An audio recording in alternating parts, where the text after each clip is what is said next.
Welcome, Lucia. Thank you for joining us today. I have a bit of a bugbear about DSLs also having to be responsible for behaviour because I don't think they work very well together. That's not saying that the DSL can't do it, but I just believe they don't work very well together. How do we maintain a balance between discipline and a nurturing, safe environment? Yeah, thanks, Chris. I mean, that is a great question. And I think it's the reality for a lot of education institutions out there is it does become, the roles become blurred. Safeguarding element of DSLs and pastoral teams, they also tend to take on more of a behaviour role as well, because some people argue that they do interlink, but others, I would tend to side with you, that there is a clear distinction between the two, and it gets very muddled if you try and mix the two with children as they're growing up because they get confused. So, leading into this, I recently bought this book. So it's by Adele, Faber, and Elaine Mazlish, I think that's how you pronounce her surname. And it's called How to Talk So Kids Will Listen and Listen So Kids Will Talk. So this is part of a two-part series. I've also got the book called How to Talk to Teens So Teens Will Listen and They Will Talk. But I've really closely read, and for the podcast viewers out there, I've tabbed, I think the word is tabulated. I've put loads of sticky notes in the book because the things that come up in this book are really, really thought-provoking on the subject of kind of a balance between discipline and a nurturing, safe environment, allowing children to flourish and grow up without fear of being told off or fear of the repercussions of being told off by an adult, but actually being able to internalise what they have done wrong and make amends and kind of face up to that and how to change their behaviour moving forward. So I tabbed at a segment that I really enjoyed. It was from a child psychologist doctor, and she said, the problem with punishment is that it didn't work and it's a distraction. And instead of a child feeling sorry for what they've done and thinking about how they can make amends, they become preoccupied with revenge fantasies. So in other words, by punishing a child, we deprive them of the very important inner process of facing their own misbehaviour. And I think this is, yes, of course, that's worded quite, it's a very wordy statement. However, that is so common of children, young adults, students to become defined and look at authority figures, look at teachers, look at DSLs, anybody who's trying to correct their behaviour as the adult's problem. It's the adult's mood that they're in. It's never the fault of theirs. But I think what she's saying there when she's talking about punishment, that is something we really need to hone in on to allow children to be able to do that solo internal reflection of correcting their own behaviour. So she goes on to say, instead of punishment, adults can express their feelings strongly without attacking their character, stating their expectations that can be in line with the values of the school, the college, wherever the adult's coming from, and trying to shape that behaviour, showing the child how to make amends. I'd often offer guidance of what I do in the situation, especially when I'm speaking to older students, because I have a tendency to work with students who are over 18 now. So I offer kind of on a level advice rather than I'm telling you as an adult here. We're both adults in this situation. I think that can work to feel like we're both working together to navigate quite a difficult world. Like nobody knows the right and wrong sometimes in facing up to their own consequences of their own behaviour. And then she goes on to say about offering a choice of different things they could do to make amends and taking action, such as well, the example that's given here. This is obviously written with children in mind. The child asks the father, why is the toolbox locked? And the father says, you tell me why. So it allows them to kind of internally process themselves. But yes, so that book, I really recommend it. And also a lot of child psychologists and therapists that I've spoken to have also said that they're aware and they have read that book. So I think it is quite well renowned. On the subject of that, I read on LinkedIn, it was a head teacher, and I've forgotten her name, that shared this phrase. And I think it is quite readily used, but this is the first time I ever read it. And it's a simple phrase, 3 words, connection before correction.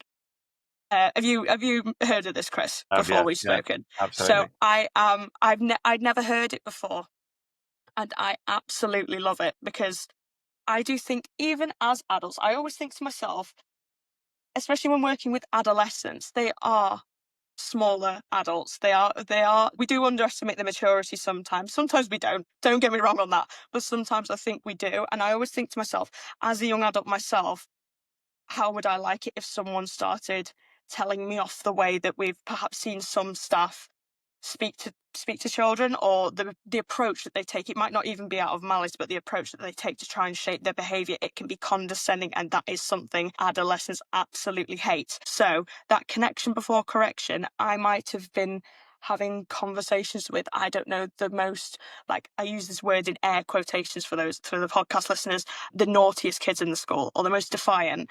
There's obviously a need that is being unmet if they're refusing to go to lessons, if they're constantly pulling fast ones, if there's some kind of like bad language, violence, anything to do with that. I stand hard on the fact that there's a need that's not being met within the child. So that's why it's not necessarily a child either. I use the term child and kids when I don't I don't need to, because sometimes the students are older than 16, 18. But yeah, connection. I will always try and sit down with a student and say, just make some kind of conversation. It was actually used as like a negative reflection on my practice once by a more established member of staff, that she didn't understand why I knew a student's dog's name. And at the time, I took that quite personally, and I was like, "Yeah, we're here to get them through their education. Why do I know that?" Then, upon reflection, I then realised that that is the key to being able to effectively shape a student's behaviour. Having that little connection about, I've seen it happen at my new place of work now, where the male members of staff will mention the local rugby team to a student, and they'll instantly like perk up a little bit, and then you've broken that wall. You can get through to them because you're not there as a police officer. You're there as another human who's interested in their development, that's perhaps sometimes outside of the academic educational world. You're interested in their development as a person. My mum was always like talking about my own schooling, as she sent me to the school that I did because they develop a well-rounded individual rather than a student that spits out A-star grades or anything, or like has massive success on paper. It's about the character development of that. I do think, going back to the original question, we went on many different tangents there, but the balance between discipline and a nurturing, safe environment, it's a hard line to toe, and I do not think the two should be mixed, because DSLs, this is a bit of a controversial opinion, but they do have roots in therapeutic counselling practice, and even as a trainee therapist, you are taught to tread very carefully if you're going to do reflective work with a client, basically holding them to account. That is, you're told to really, really, really build the relationship first, connection before correction. Obviously, as therapists, we do like correct people's behaviour less than when you're working in a school environment, because that you need to shape their development. So you need to give them a little bit more of a critical feedback sometimes approach to their behaviour. But you're if you're taught as a therapist to build that relationship before you start trying to help them face up to some hard truths, why do we do anything different when we're in a safeguarding, therapeutic, approachy role in a school or an educational environment? So yeah, that's what I think about that. It's a difficult one. I think that's a great answer, and your passion for this topic is infectious and very, very obvious. There is so much to unpack there. I think from my personal experience, I've worked within behaviour for a number of years, as well as balancing safeguarding. This is why I have such a strong opinion about it, because I've seen the highs and lows, the pitfalls for holding that position. I used to work at a school where the students there could not be in mainstream school, and because they would struggle for a number of reasons. And I started off dealing with just the one-to-one side of things and dealing with being a PE teacher there. And then I took on the role of being evening care coordinator. And that was because it was much safer and much better for them to be with us going into dinner time. And so that when they got back home, they could just go to bed, than it was for them to go and spend a few hours at home. Put it that way. Well, that's a story for another day. But that was generally where we went with it. And I found that nurturing side of things really developed a positive professional relationship between the child and myself. And they were more receptive to discipline after that. Now, how can educators establish that genuine rapport so students feel safe? I love that question. And just going back to what you just said before, I think it's the respect, that it's the respect coming from an adult towards a child when children are originally taught. So, like, you have to respect your elders, you have to respect anyone that's like a member of staff in your school, anyone that's older than you, like a family member. But if you show them a shred of respect back in that nurturing way, then a lot of them are actually taken aback, and because you're not a robot, an adult robot who's there to constantly correct their behaviour, but it takes no interest in them. I don't think that's the point of DSLs and pastoral care within school. But yeah, I like that. Establishing a rapport so students feel safe opening up. Is that kind of where you were going with that question? I feel like because children can be wary of authority in that sense, as I just said, where if their behaviour is corrected, they tend to blame everybody else other than themselves.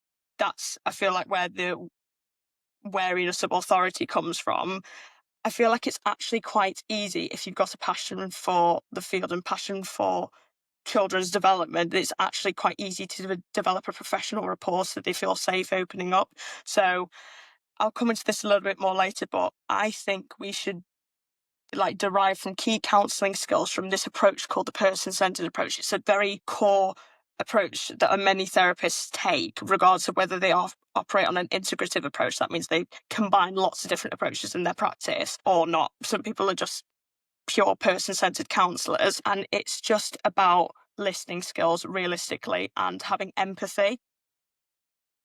Regardless if a student, I feel like it's more straightforward if a student comes to you and they're in tears and they want to disclose something to you, no matter how little or big it is. It's easy then to go with empathy and things like that. But I think because we have stuff going on in our own lives, we're very busy people, very very overstretched kind of services that we all work for. It's very easy to miss these key counselling personal skills such as empathy, which I'll go on to in a minute.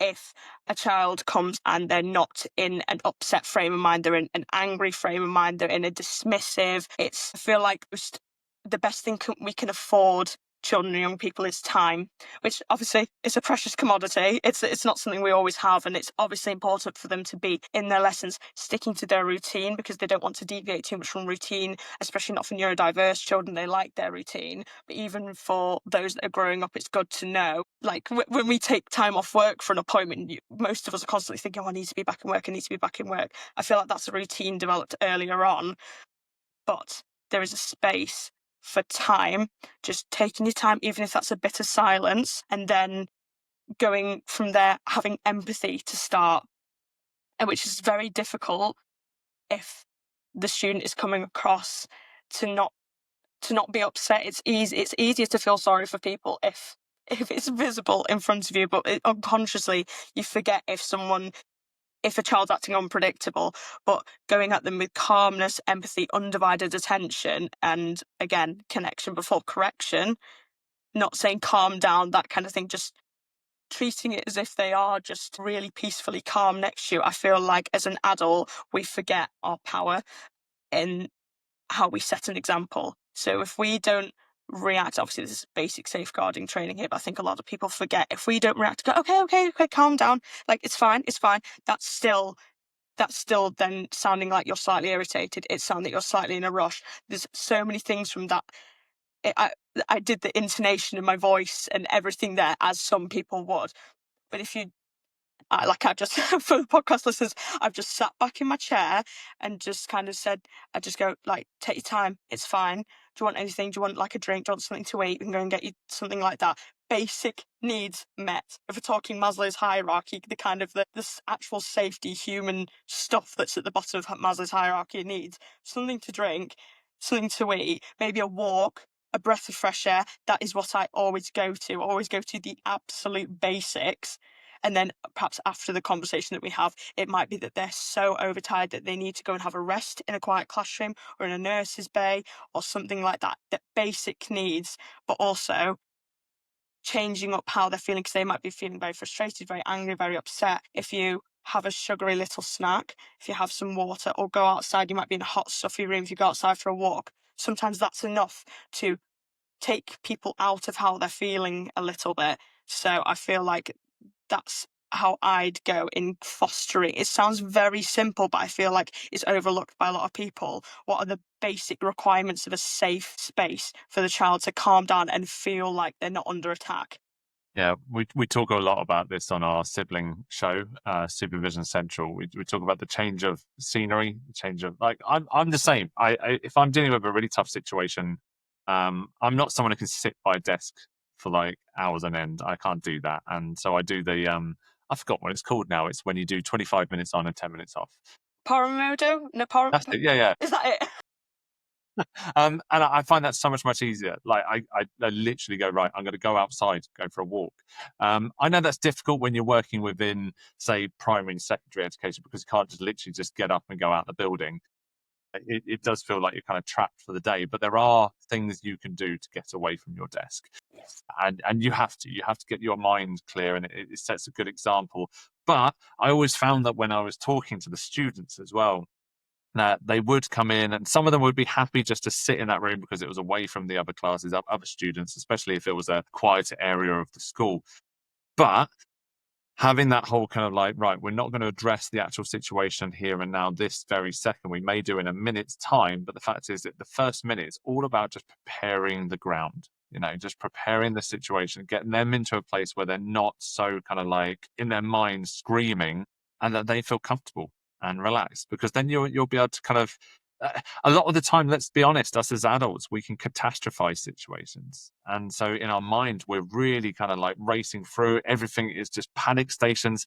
If we just take a few seconds out and just like relax our shoulders, get our breathing back to normal, maybe get a drink, that problem which we saw, which could still be something fairly serious, but we can actually deal with it much better when we're in a better place in our mind and our environment as well. So when something I talk about a lot is about confidentiality and secrecy. How should schools respond to safeguarding disclosures when they're with a student, and how should they explain the difference between confidentiality and secrecy? Great. And I'm sure this is your bread and butter. This is all that you push, and I'm sure all that works out in your supervision. And to be Absolutely. fair, like, I think I'm hoping you'll be able to speak more about this, but I'm hoping supervision for DSLs is becoming more of a popular thing, because I feel like it's been alien until I met you. And for the fact that I'm a trainee therapist and it's a requirement of the British Association of Counselling Psychologists, otherwise known as BACP for short. Didn't want to use an acronym without actually explaining what it was. All the different bodies it is an absolute requirement to have supervision to get the best out of yourself, to make sure your practices are obviously sound, safe, everything like that. But I think it is the most essential thing, because when do all the disclosures come in? 5 p.m. on a Friday. And then you need to if you don't have the space to offload with your colleagues, with your pastoral colleagues, which is what I had the pleasure of doing, sometimes when they would hit at 5 p.m. on a Friday and some people have to shoot off to do different things, then you're left with, I need to work through this on my own. And I started in pastoral care when I was 21. So I think I was freshly 22. So it was quite difficult to then know how do I compartmentalize this on my own? How do I not even necessarily, that sounds like I'm filing it away, but I wanted to know how to deal with it. And you sometimes leave with a bit of a sinking feeling in your chest without that supervision. So I cannot back your service enough. I've not been supervised yet, but I wasn't even a DSL myself. I'd love to be one day, but if I had had the opportunity to, that I feel like that is how you stay fresh, engaged, and passionate above all about your work. So you don't get trapped in your own negative thought cycle. So I love that. But sorry, going to your actual question about maintaining confidentiality and the difference between confidentiality and secrecy. I don't want to go on about it too much, because I'm sure it's at the ground of everything that you do. But obviously, there's a correct process for handling disclosures. I don't feel like I need to go over it, because everyone listening to this should hopefully have an idea, or they're in training for having ideas about how to handle disclosures. But the most important thing is, I go back to thinking, how would I like someone to respond if it was the first time I was telling someone about something quite traumatic, in most cases, that has been happening to me. And I think so many education staff they want to do well, they want to do right by the student. So then they think of the checklist from the training in their head. I've got to note take, I've got to time and date it, I've got to not ask closed-ended questions, open-ended, and it becomes then a checklist, and then the humanity goes right out of the window when you're dealing with someone's potentially their whole life here. Their life could be turned upside down momentarily, hopefully for the best. It's a breakthrough, not a breakdown, is what I like to say to adults about these kind of things. But yeah, there's ways we can help them to foster again that nice environment and not make it feel too clinical, whilst actually maintaining what we have to do when disclosures are handed to us, regardless whether we're pastoral staff, DSLs, or just education staff. So my favourite thing to think about is, yes, you have to try and remember stuff, and yes, you have to be on the nail with recording stuff, but when they're talking to you, it's the most important, it's these key counselling skills again. Give them active listening. I don't think anyone should be writing things down when disclosures are being made. You can then note take after the disclosure whilst the child's still there to say, have I got that right? But it's the open-ended questions. Sometimes the only caveat to the open-ended questions is clarification. Sometimes I have obtained clarifications about disclosures of sexual assault and things like that, so I can give the authorities as much information as I can initially to help them with their investigations, but I never ever go into the how did that make you feel? That's dipping into my counselling training too much, and I'm not there to be a counsellor, but also that is not our job. And I feel like saying that's not your job to some people makes it sound like patronizing and like, don't get over involved. I used to hate that saying, don't get over involved, don't get over involved. We're dealing with people's lives here. So there's a sense that we do have to be involved and have their back. But when you think of the child, again, a child-centered approach to all these issues that come on our desks and in our mind and just happen anyway in all the schools,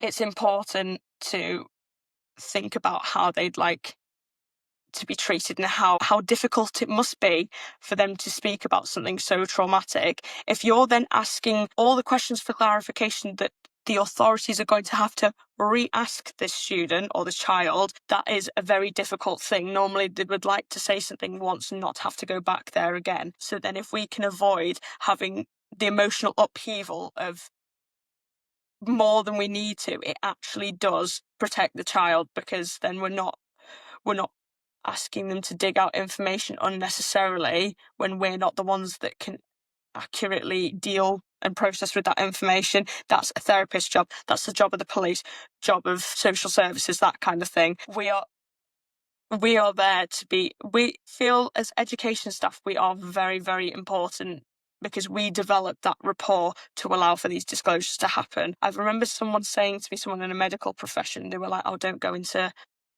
education, like therapeutic work in education, helping professions in education, because all you're doing is signposting, you're not actually doing any work with people. And I completely, now I have experience with it, I completely rebuke that. That is not true, because we are so privileged to be the first people that a lot of these children tell about these things. It's a huge deal. It's hard for them to say. They don't know how to say it, and they don't even know how to verbalise why they tell certain members of staff, me, you, whoever. But it's a feeling, and you can't teach a feeling. The feeling has to be there from everything that we're discussing today.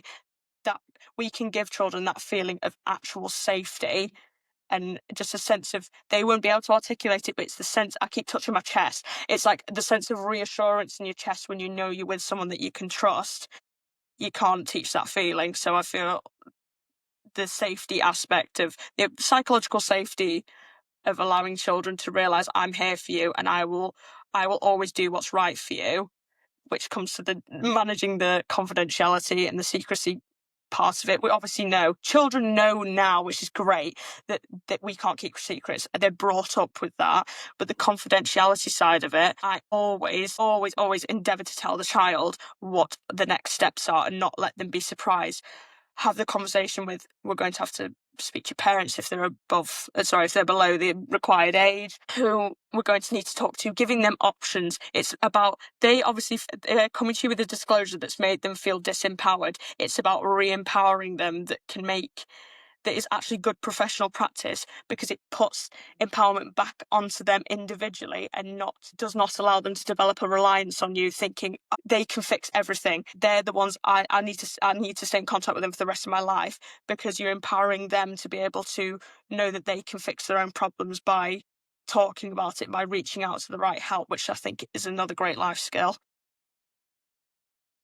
You raised some really good points there. And if I was to really look at it on the face of it, today's podcast has been a lot about the underlying message of it's communication. It's the environment that the student will be going into in order to feel safe to disclose. It's how you react, even if you're having a bad day yourself, how you welcome them in, how you are asking your questions. And it's also about how you're reading the behavior that they're showing, as it were. That, you know, what is the issue that's been brought before you. In essence, it's all about being the early support, as it were. It's being those people that the students, the adults, that they feel comfortable coming to someone that hasn't got a conflict within their role, where they're dealing with not only the discipline side of the way things, but also dealing with the support side of things. It is, just from my personal experience, not saying you know, people can't do it, but from my personal experience, I believe that actually those two roles should be separated, because they can be a barrier to reporting. And the whole point of building a safeguarding culture is to remove all of those barriers to reporting. We need to have someone that people feel safe coming to. They know that they have to go through a process, and that confidentiality, secrecy side of things, you can't keep secrets, but you can promise confidentiality, because you can say to them, we will only be speaking to the people that need to know and that will be supporting you.